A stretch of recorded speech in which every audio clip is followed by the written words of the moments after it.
Vitor, tira uma fotografia de cima para baixo para você levar para alguém fazer um púlpito assim. Tá feito, tá feito. Bem, eu quero cumprimentar a minha querida companheira Janja,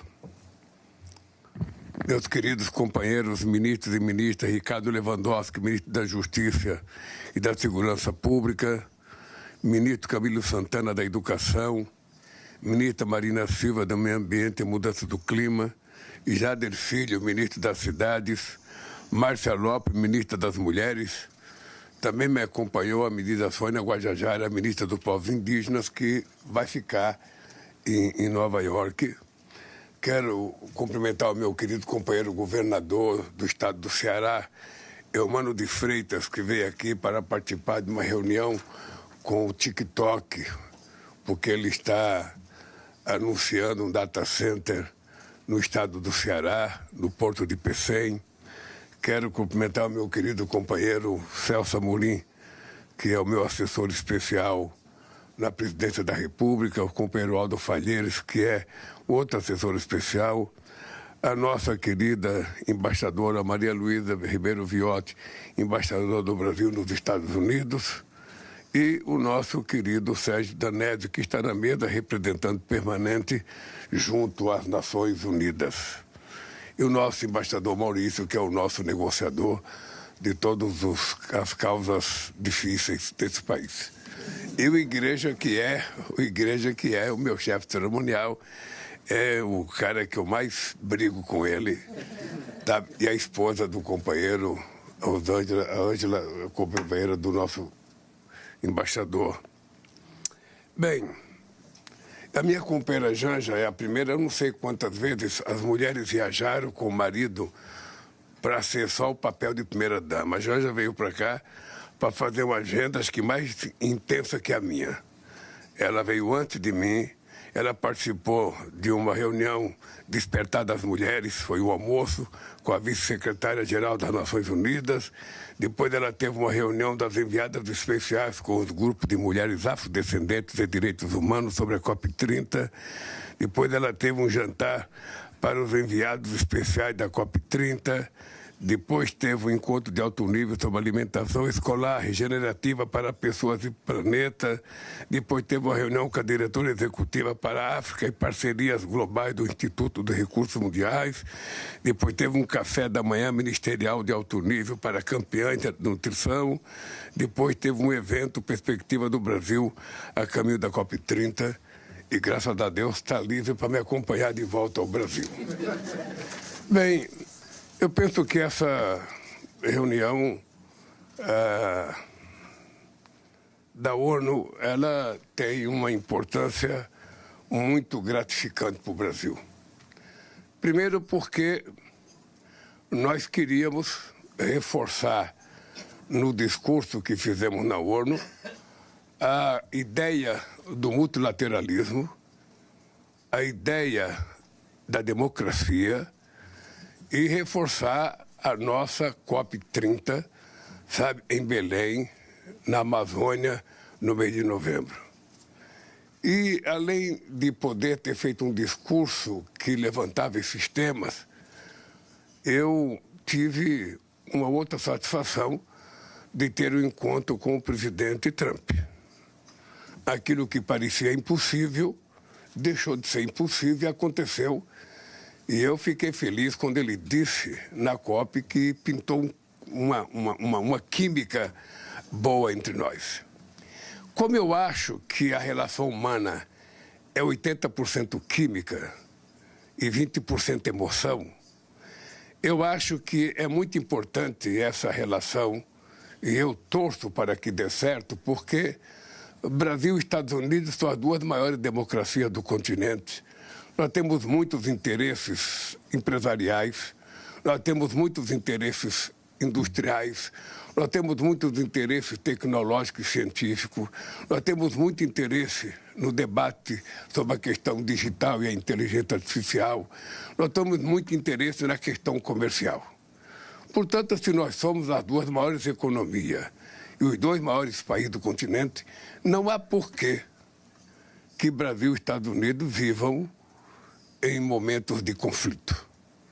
Eu fiz questão de dizer ao presidente Trump que nós temos muito o que conversar, tem muitos interesses dos dois países em jogo, tem muita coisa para discutir sobre, sabe, a necessidade da gente garantir a paz no planeta Terra, e eu fiquei satisfeito quando ele disse que é possível a gente conversar e, quem sabe, dentro de alguns dias a gente possa se encontrar e fazer uma pauta positiva entre Estados Unidos e Brasil e Estados Unidos. É isso que eu quero e eu acho que é isso que ele deve querer também.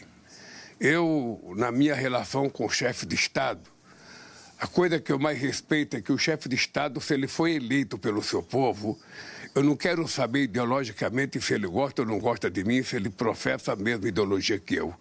Isso nunca está em jogo na minha relação com o chefe de Estado. E não quero que esteja em jogo na relação das pessoas comigo. O que importa para mim é que a pessoa sendo eleita, a pessoa merece o meu respeito como chefe de Estado brasileiro na relação sobre os assuntos que interessam ao Brasil e aos Estados Unidos. Todo mundo sabe da minha tenacidade de comportamento na questão de encontrar paz. Eu não consigo entender por que o mundo, quer destruir quando nós precisamos construir.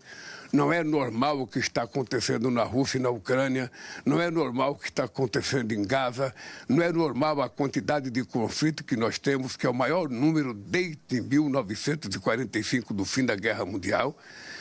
Não é normal a quantidade de países que estão gastando trilhões de dólares em armamento, quando nós precisaríamos gastar trilhões de dólares para acabar com a fome no mundo, que são 670 milhões de seres humanos passando fome.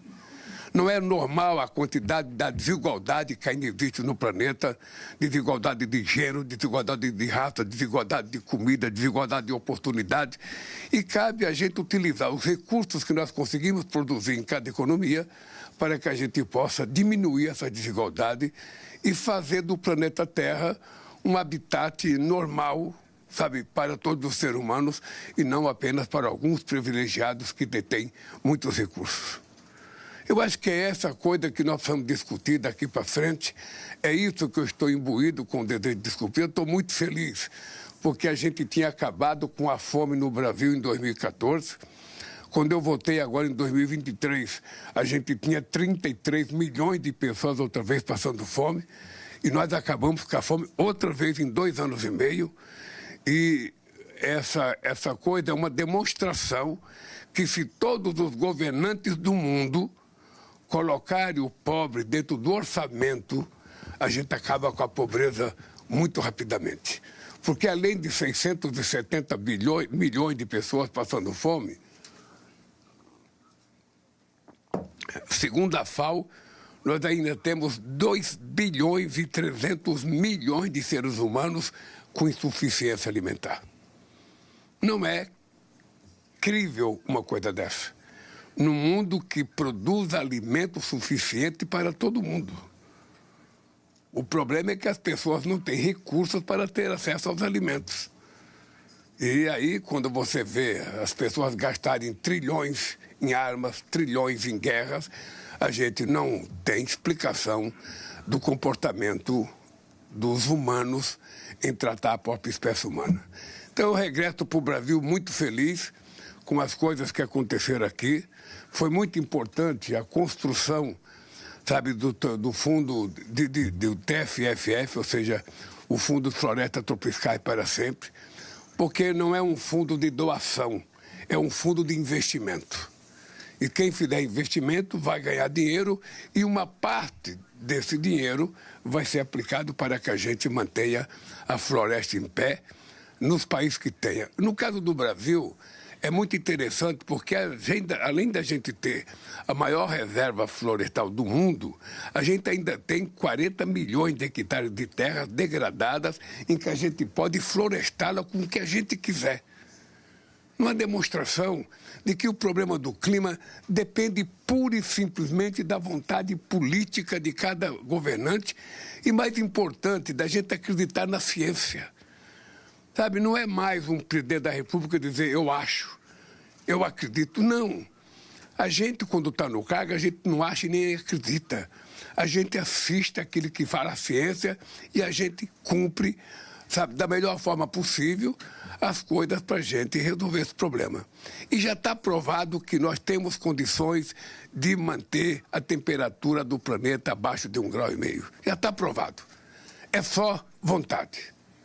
É só vontade. E, ao mesmo tempo, nós temos que utilizar os combustíveis fósseis, mas tendo ele como a expectativa de que a gente vai ter que utilizar esse dinheiro para ir investindo, sabe, no fim do combustível fóssil, para que a gente possa fazer a transição energética mais competitiva e que seja resolutiva para dar garantia energética à humanidade. Eu acho que isso vai acontecer em Belém. Eu tenho dito que em Belém a gente vai fazer a COP da verdade.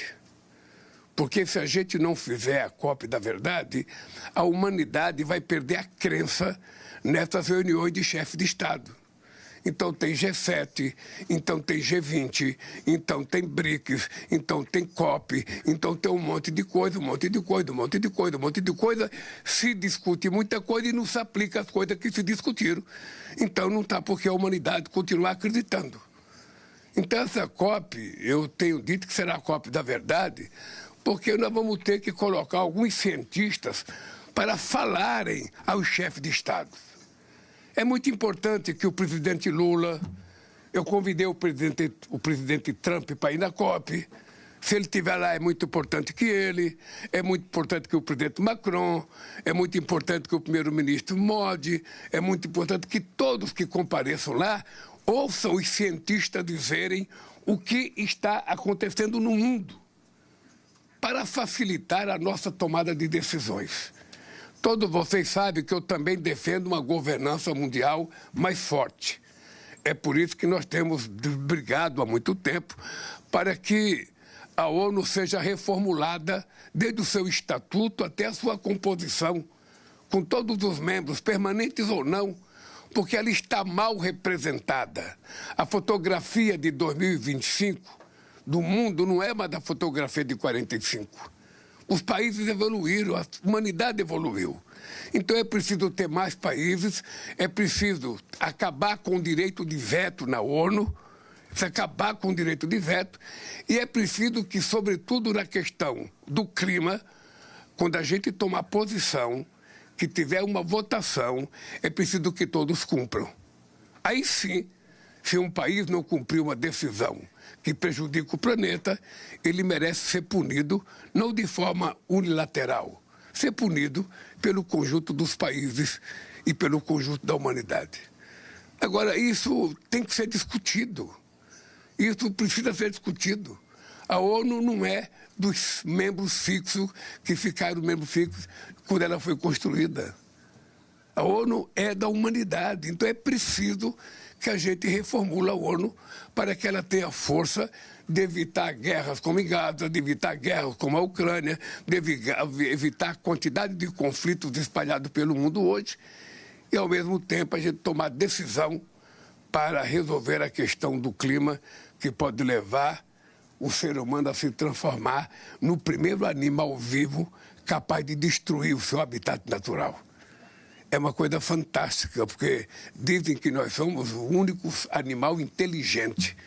E nós somos os únicos que matamos sem necessidade, roubamos sem necessidade, sabe? E, ao mesmo tempo, destruímos o lar que a gente vive.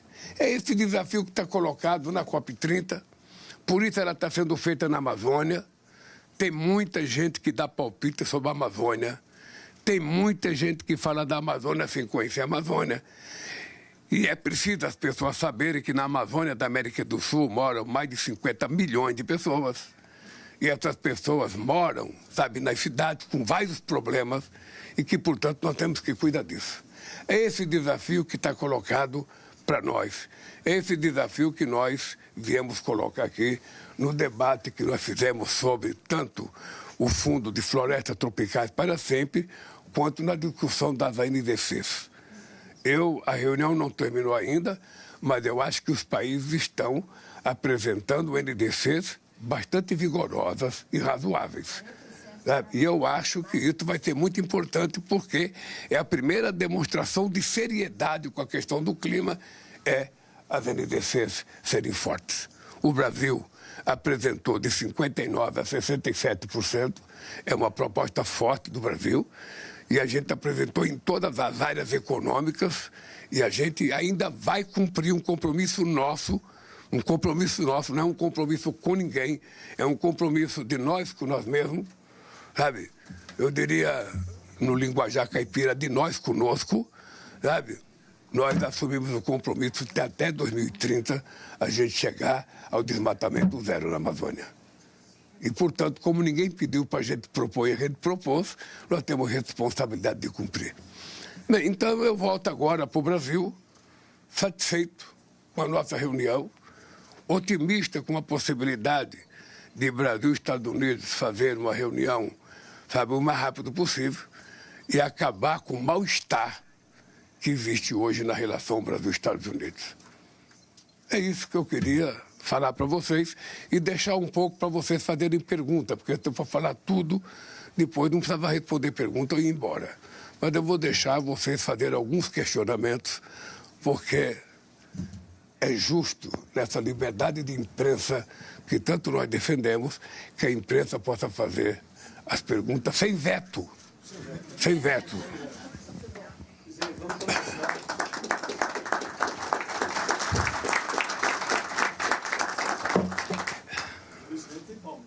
Eu sei. Mr. President, thank you very much on behalf of the United Nations Correspondents Association Não tem tradução aqui. for doing O presidente está ouvindo agora? Está ouvindo agora, presidente? Você estava dormindo, Sérgio? Não estava não, presidente. Pede para começar de novo, por favor. I'll É start problema de over. O microfone. meu intérprete está pedindo para você começar de novo. Right. Mr. Senhor President, presidente, thank you very muito much obrigado on behalf em of nome the United Nations dos Correspondents correspondentes Association e Associação de Jornalistas das Nações Unidas por fazer isso. Meu nome é Edith Leverett, eu sou da Associated Press, AP. O presidente Trump falou sobre os seus sentimentos sobre a química quando ele lhe encontrou. Você também, presidente, sentiu aquela química? E o que você esperaria que seria o resultado da sua reunião com o presidente Trump? Que nós entendemos pode ser até ocorrer até a meia semana que vem, tão cedo assim. Obrigado. Olha, o povo brasileiro tem muita expectativa numa boa relação entre Estados Unidos e Brasil. E eu acho que o povo americano também tem. É importante, Dito, você ter conhecimento. Eu tenho uma relação muito antiga e muito forte com o movimento sindical americano, há muitos anos. E eu acho que é muito importante que a gente esteja bem, porque nós precisamos de emprego, nós precisamos de melhor salário, nós precisamos de mais investimento, tanto do Brasil nos Estados Unidos quanto dos Estados Unidos no Brasil. E o que é que eu espero? Eu espero que numa conversa entre dois chefes de Estado, nós coloquemos na mesa quais são os nossos problemas, quais são as nossas diferenças e começamos a tomar decisões. Eu estou convencido que algumas decisões tomadas pelo presidente Trump se deveu ao fato da qualidade de informações que ele tinha com relação ao Brasil. Na hora que ele tiver as informações corretas, eu acho que ele pode mudar de posição tranquilamente, da mesma forma que o Brasil pode mudar de posição. Eu acho que é isso que acontece. O que aconteceu com o meu encontro com o Trump é que nós nunca tínhamos nos encontrado. E nos encontramos por acaso. Naquela mesma sala eu já encontrei com o Bush, eu já encontrei com o Obama, eu já encontrei com o Biden. E eu tive, sabe, nem sempre eu consigo encontrar com os presidentes americanos. Encontrei com o presidente Trump, estendi a mão para ele, cumprimentei e disse para ele que Brasil e Estados Unidos tem muita coisa para conversar, tem muitos assuntos em jogo, e não tem limite, sabe, de assunto para a gente conversar. E não tem veto de assunto, é qualquer assunto. Mas para isso tem que ter uma conversa. Para isso tem que ter uma conversa. Eu tenho muitas coisas para conversar, eu tenho certeza que ele tem muitas coisas para conversar, e eu acho que entre dois chefes de Estado, de dois países importantes como Brasil e Estados Unidos, precisam conversar com base em dados verdadeiros, em coisas verdadeiras. Sabe? E eu acho que ele está mal informado com relação ao Brasil, e possivelmente isso tenha levado ele a tomar algumas decisões que não são aceitáveis na relação de dois países que têm relação diplomática há mais de 200 anos. Então, na hora que a gente tiver o encontro, eu acho que tudo isso ficará resolvido. E o Brasil e os Estados Unidos voltarão a viver em harmonia e quimicamente estáveis.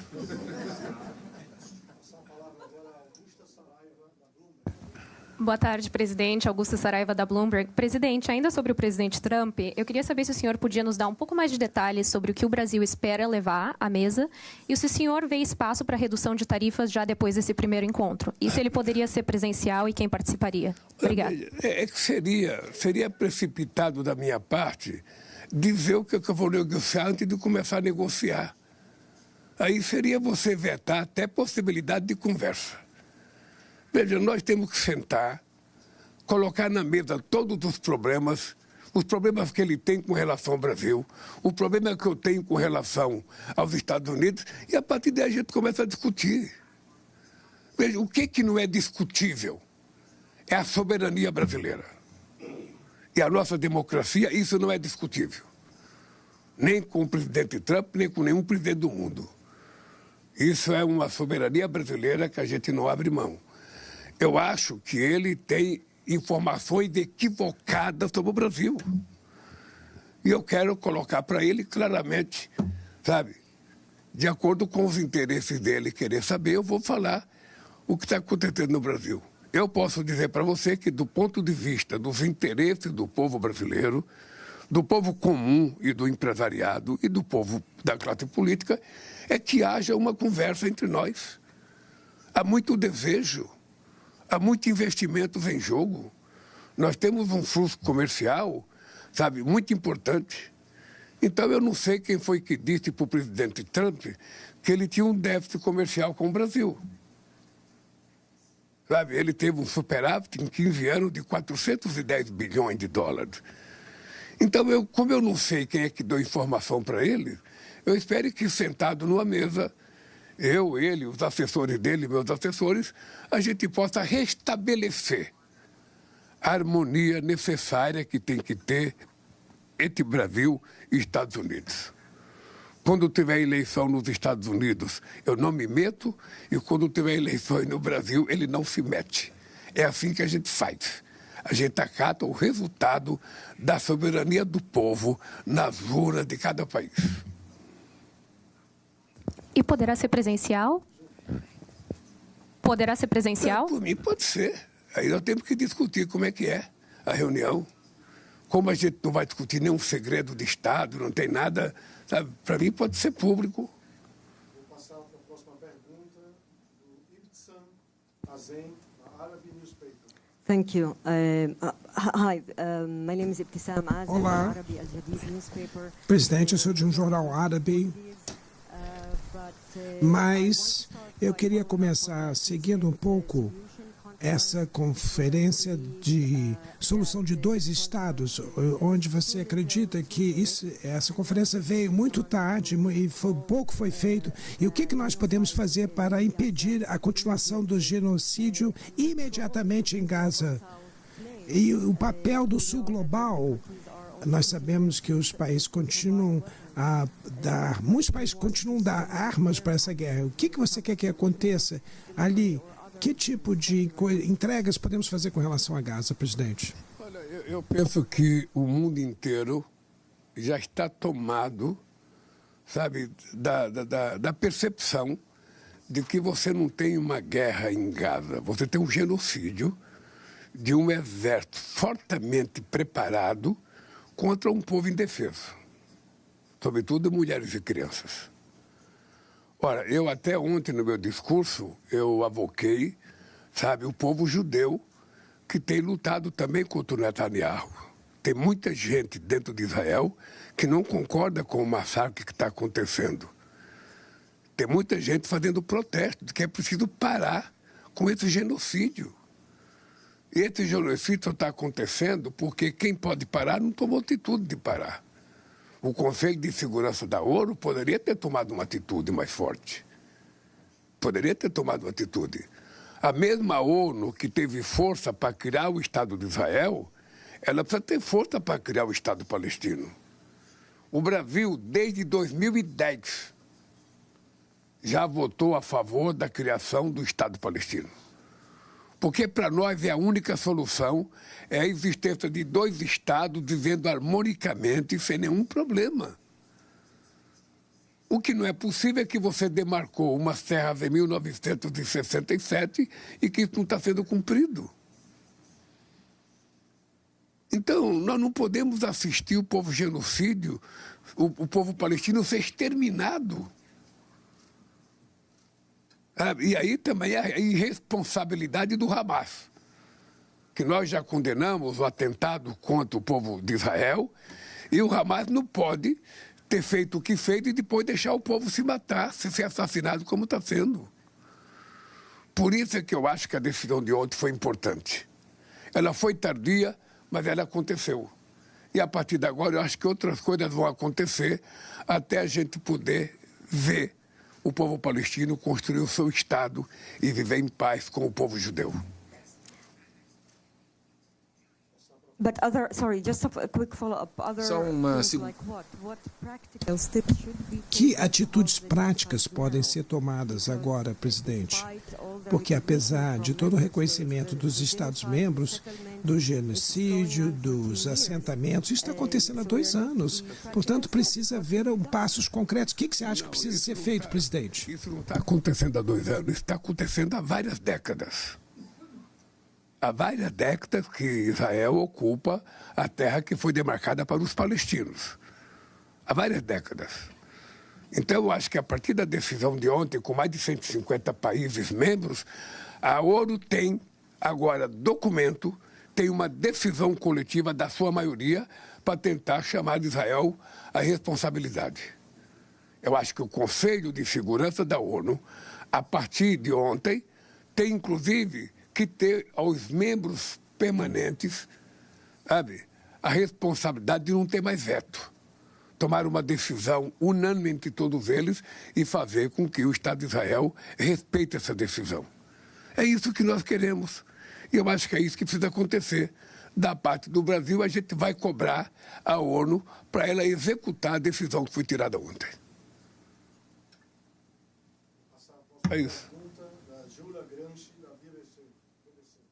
Obrigada. Presidente, caso esse encontro com Trump aconteça, eu queria perguntar se o senhor teme sofrer algum tipo de constrangimento, como aconteceu com Zelensky e com Ramaphosa, e se o senhor pretende pedir para que as sanções contra Moraes e outros ministros sejam revogadas. Veja, aqui você está querendo que eu diga o que vai acontecer na reunião. Deixa eu dizer uma coisa para vocês. O Trump faz 80 anos em junho do ano que vem. Eu faço 80 anos em outubro deste ano. Portanto, eu sou mais velho do que ele. E somos 2 homens de 80 anos. Não há por que ter brincadeira numa relação entre 2 homens de 80 anos de idade. Eu vou tratá-lo com o respeito que merece o presidente dos Estados Unidos e ele certamente vai me tratar com o respeito que merece o presidente da República Federativa do Brasil. É assim que vai acontecer a reunião. 2 homens, sabe, com 80 anos, 2 homens que se sentem muito jovens. Ele ontem falou que se não fosse o preparo físico dele, ele teria caído da escada rolante. E eu todo dia me preparo fisicamente. Eu digo todo dia, eu vou fazer 80 anos, mas estou com a saúde e a força física de 30. Tá? Então, eu acho que nós vamos conversar como 2 seres humanos civilizados. Não existe espaço para brincadeira. O que existe é espaço e necessidade de conversar seriamente sobre os conflitos. E, obviamente, que eu vou colocar na mesa os problemas da ótica do Brasil e ele vai colocar da ótica dos Estados Unidos. Uma conversa começa assim. depois, nessa conversa, vamos ver o que é que vai acontecer. Eu estou muito otimista, porque eu acredito muito na relação humana. Eu não sei quantos políticos no mundo acreditam na relação humana como eu acredito. Eu acho que tudo pode ser resolvido quando duas pessoas conversam. Eu acredito muito no poder de convencimento das palavras. E como eu sou muito verdadeiro, sabe? Eu quero que ele saiba do Brasil aquilo que é verdadeiramente do Brasil. E eu quero que ele me diga quais são as informações que ele recebeu do Brasil. Eu quero saber qual é o problema com relação ao Brasil.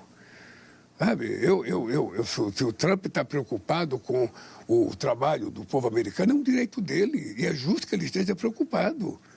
Se ele acha que é preciso taxar um ou outro produto porque é preciso evitar, sabe, muitos produtos estrangeiros nos Estados Unidos, é um direito dele. Eu, de vez em quando, faço isso no Brasil. Agora, o que eu quero é que a gente debata isso, sabe, numa coisa chamada Organização Mundial do Comércio, para que a gente possa fortalecer o multilateralismo. O multilateralismo é que permitiu que o mundo ficasse em harmonia desde o fim da Segunda Guerra Mundial. Então, nós temos muita coisa para conversar, muita coisa. E eu acredito muito no poder da palavra. E, portanto, eu tenho interesse nessa conversa. E espero que ela aconteça logo. Vamos à próxima, Elaine Reyes, da CGTN. Thank you, Elaine Reyes with CGTN America. President Lula, Presidente Lula, eu gostaria de ter seus pensamentos sobre os compromissos assumidos aqui na cúpula do clima.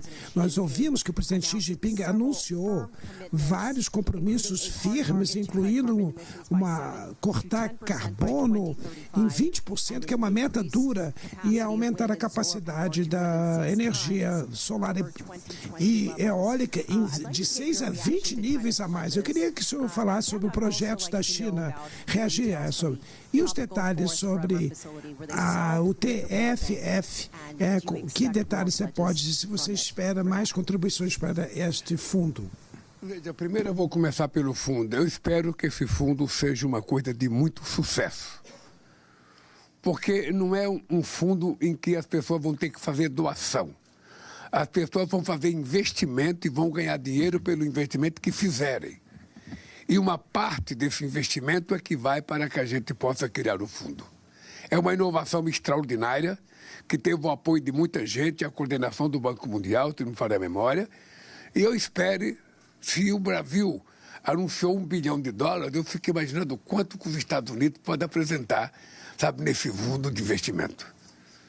Então, por isso é que eu estou muito otimista com relação ao fundo e estou muito otimista com relação à participação dos Estados Unidos nessa questão climática.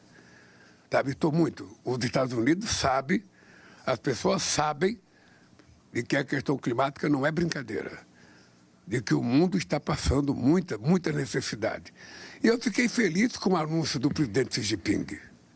Fiquei muito feliz porque a China é um país muito grande. Em 2009, quando eu participei da COP em Copenhague, o mundo desenvolvido queria jogar a responsabilidade da poluição do planeta em cima da China. E o Brasil e a África tomaram a atitude de dizer que a gente não ia aceitar que a China fosse punida, porque tem uma dívida histórica dos países industrializados com a emissão de gás de efeito estufa e que ele tem, portanto, um contencioso de dívida com o mundo e precisa pagar, ao invés de querer culpar só a China. E a verdade é que nos últimos anos a China avançou muito na sua transição energética, na diminuição da emissão de carbono.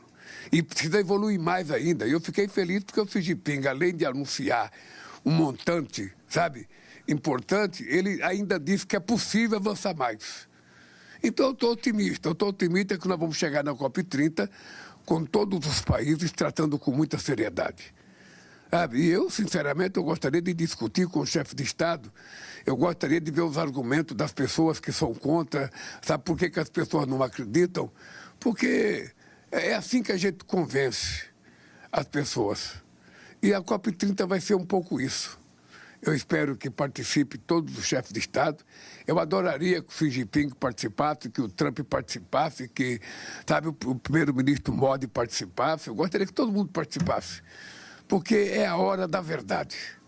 Em se tratando de clima, é a hora da gente dizer se a gente quer continuar sendo respeitado pelo mundo que nós representamos ou se a gente vai brincar com o clima. É isso que vai acontecer, por isso que eu estou muito otimista. Eu saio daqui com a certeza de que tem muita gente levando a sério essa questão do clima. Por isso que eu fiz uma carta ao presidente Trump, convocando ele, fiz uma carta ao presidente Xi Jinping, fiz uma carta a todos os países ligados à ONU para comparecer no Brasil. Todos serão tratados com muito respeito. A culinária na Amazônia, no estado do Pará, é a melhor do mundo. Não tem lugar para se comer melhor do que na Amazônia. Você vai comer o melhor peixe do mundo, a melhor moqueca do mundo.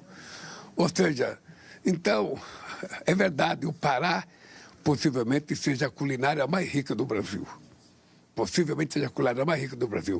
A mega diversidade de pratos no Pará, além de que você pode tomar açaí à vontade, ficar bem forte, bem saudável, sabe? Então, é muito importante. Sinceramente, eu acho que eu vou reiterar a minha carta para todos os presidentes outra vez. Sabe? Porque eu acho que é tão importante essa COP, é tão importante que eu acho que os BRICS inteiros deveriam participar, o G20 inteiro deveria participar, o G7 inteiro deveria participar, sabe?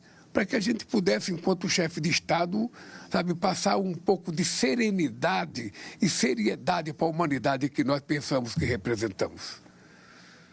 Então eu saio daqui crente de que as coisas vão acontecer. Saio muito otimista. Vamos para a última pergunta, Nilson Clava, da TV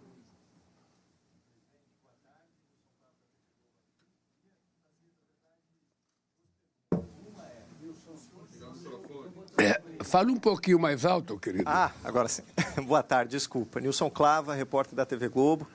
Queria ouvi-lo, presidente, sobre duas questões. Uma, o senhor foi surpreendido com a fala de Donald Trump ou o governo brasileiro já tinha recebido algum sinal, algum gesto por parte da diplomacia ou do governo americano de que eles estariam dispostos ao diálogo, teriam mudado de posição? E segunda questão, o senhor disse que o Brasil não está disposto a negociar, soberania e democracia. Minha pergunta é o que o Brasil estaria disposto a negociar, por exemplo, a questão dos minerais críticos de terras raras. Esse é um ponto que pode estar na mesa de negociação? Deixa eu te contar. Eu primeiro fui surpreendido. Porque eu já tive ali outras vezes e não encontrei sempre com o presidente. E era normal não encontrar com o presidente. E, para mim, eu fui surpreendido porque eu tinha acabado meu discurso, eu estava saindo, sabe, ia pegar minhas papeletas e ir embora quando o Trump veio para o meu lado, sabe, com uma cara muito simpática, muito agradável, sabe? E eu acho que pintou uma química mesmo.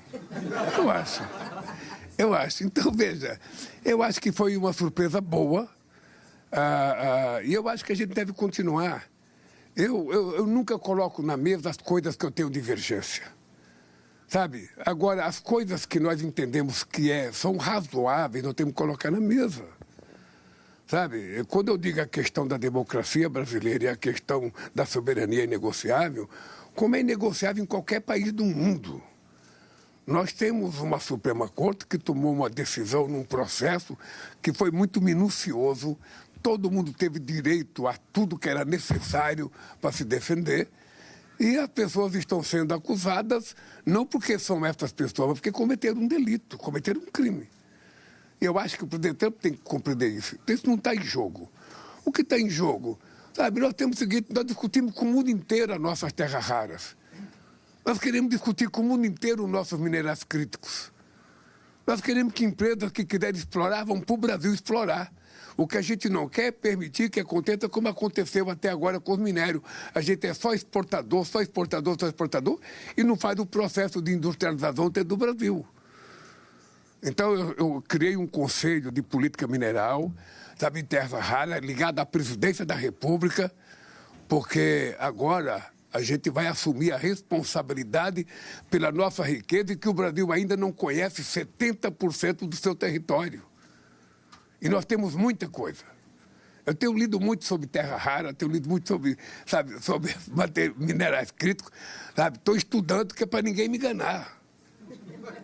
Estou estudando, ninguém vai me enganar mais, cara. Então, o que eu quero é o seguinte, o Brasil também não quer ser isolado do mundo, não.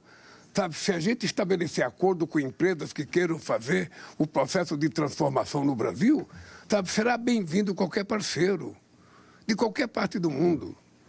Então, isso tudo, eu disse ao presidente Trump o seguinte, não tem limite da nossa conversa.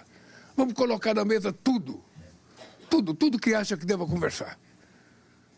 Eu sou um cidadão sem preconceito, e sou um homem muito, muito disposto. Eu comecei a minha vida negociando. Eu sempre negociei. Perdi e ganhei. No caso do Brasil, a gente não tem que perder, a gente tem que ganhar e também os outros têm que ganhar, porque tem que ser um acordo de ganha-ganha. Essa é a minha disposição. E eu espero que seja a disposição dos Estados Unidos também, porque isso será bom. Será bom para a nossa economia, para a nossa indústria, para o nosso comércio, para a nossa agricultura e para a relação das duas democracias mais importantes, da América. Presidente, rapidamente, só representando os colegas, que eles também tinham uma dúvida que eu acho importante da gente colocar aqui antes de terminar. Primeiro, o senhor está disposto, então, a semana que vem, talvez, voltar para os Estados Unidos para esse encontro presencial? E, segundo, não deixar de comentar o encontro com o Zelensky também. O senhor falou sobre a guerra na Ucrânia, teve com o Zelensky, como foi essa conversa? Então, deixa eu lhe falar, se eu criar em vocês uma expectativa de que eu estarei voltando daqui a semana que vem e não acontecer, vocês vão ficar frustrados. Então, eu prefiro, regressando ao Brasil, colocar o meu pessoal para trabalhar com o pessoal do Trump e ver quando é que a gente marca isso. Isso não tem pressa, não precisa ser ontem, ou melhor, amanhã ou depois da manhã. Vai ser quando ele achar que deva conversar, vamos conversar. É como eu disse, eu estou disposto a conversar. Com relação ao Zelensky, eu achei muito importante a conversa com o Zelensky. Veja, porque eu acho que essa guerra, ela começou, com dois países achando que um ia ganhar do outro rapidamente. Eu acho que o Putin achou que ia ganhar a guerra, rapidinho, e acho que o Zelensky pensou que a ajuda europeia e americana ia permitir que ele ganhasse rapidinho. Não aconteceu nenhuma das duas coisas. Então, já faz 3 anos. Então, eu acho que as pessoas já sabem o limite de negociação. Ninguém tem coragem de falar ainda, mas acho que todos eles já têm o limite de negociação. Eu tinha feito uma proposta baseada no documento assinado pelo Brasil e pela China, na criação de grupo de amigos, que o secretário-geral das Nações Unidas devesse juntar um grupo de países que quisesse construir a paz, que fosse a Moscou conversar com o Putin, que fosse a Kiev conversar com o Zelensky e construísse uma proposta para fazê-la publicamente. O secretário-geral da ONU me disse que não tinha autorização para fazer isso. Mas essa proposta continua em pé e eu falei para o Zelensky hoje. Eu hoje senti o Zelensky com muito mais vontade de conversar do que em outras reuniões. Que eu acho que é a mesma coisa do Putin. O que eu acho é que possivelmente os dois ainda não estejam preparados para dizer, o que eu abro mão, o que eu não abro mão. Por isso que era importante que a ONU assumisse um papel relevante. Na verdade, o que eu gostaria era que a ONU voltasse a ter protagonismo e ela fosse o porta-voz de todos os países filiados à ONU nessa negociação. A mesma coisa vale para Gaza. Se você não tiver o interlocutor, as coisas não funcionam. Então, o que eu disse para o Zelensky é que eu vou me esforçar, conversar com quem eu puder conversar, para ver se a gente consegue. Inclusive, vou conversar com o Trump sobre a questão da guerra. Eu sei que ele é amigo do Putin, eu também sou amigo do Putin. Então, se um amigo pode muita coisa, 2 amigos podem muito mais. Quem sabe a nossa química pode ser levada para o Putin e para o Zelensky, quem sabe a gente construa aquela saída que parece inesperada. Eu acho que pode ter surpresa no mundo.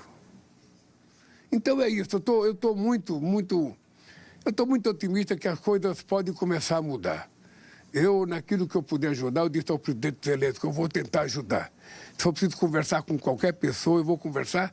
É importante lembrar que eu fui a Moscou, sabe? Eu estava em Pequim, fui a Moscou conversar com o Putin para que ele fosse a Istambul, sabe? Para conversar. Ele não foi, sabe? Mas eu acho que em algum momento ele vai ter que sentar, porque essa guerra, eu acho que já cansou todos nós, e já cansou a Rússia, e já cansou a Ucrânia. Presidente, a PEC da blindagem, hoje o presidente Davi Alcolumbre arquivou a PEC da blindagem.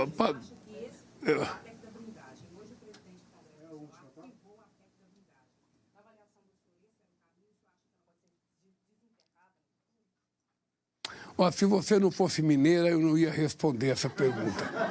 Porque eu não gosto de responder fora do Brasil as coisas sobre o Brasil. Mas era previsível que isso ia acontecer. Era previsível. O que eu acho equívoco, histórico, foi colocar aquela PEC em votação. Desnecessária, provocativa, e passou um sinal péssimo para a sociedade brasileira. Ora, o único jeito das pessoas serem protegidas é as pessoas não fazerem coisa errada. Você não pode querer uma proteção que a sociedade não tem. Por que você quer essa proteção? Você está com medo do quê? Então é isso. Eu acho que aconteceu com essa PEC o destino que ela merece. Desaparecer, porque foi uma vergonha nacional. Tá? Gente, muito obrigado a vocês.